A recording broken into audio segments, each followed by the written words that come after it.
Magandang hapon po. Ate Angelita Asido po. Ito po yung inyong bahay. Ano? Yan.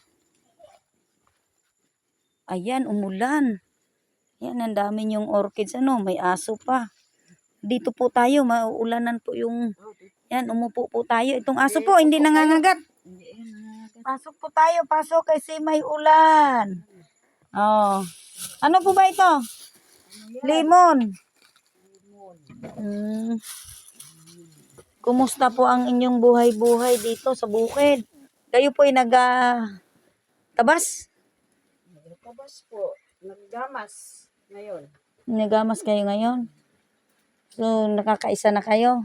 Dito, nag-iisa kayo? Isa. Nag-iisa muna. Nag-iisa muna. May balak ba? May balak. Kumusta po ang inyong pang-araw-araw naman dito? Saan kayo kumukuha ng inyong pangangailangan sa pang-araw-araw? Ano po? Bumababa kayo? Bumababa din po.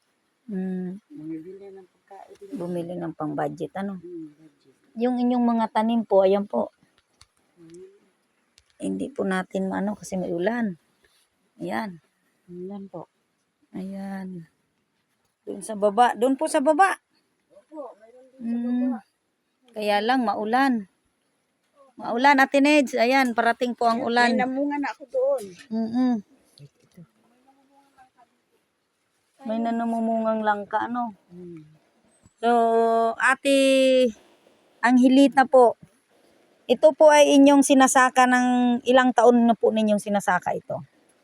Basta, nag-umpisa ako dito ng 2000. 4? 2008? 2008. Oo, karamihan kasi 2008 yung natatanungan ko. So, ayan po, bumagsak ang ulan. Ayan.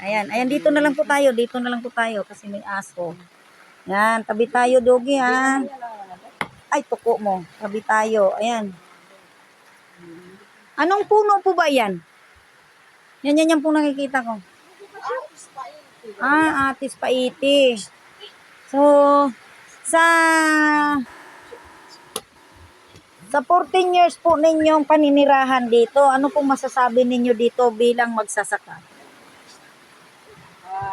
Sasabi ko po, ito naman yung pagsasaka ko dito. Kaya lang,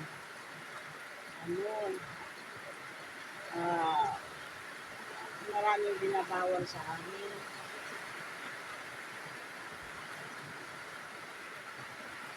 Yun po. Hilingin mo na lang kay Pangulong Bongbong na ito ay bahagi na sa atin. Opo, matagal ko na rin yung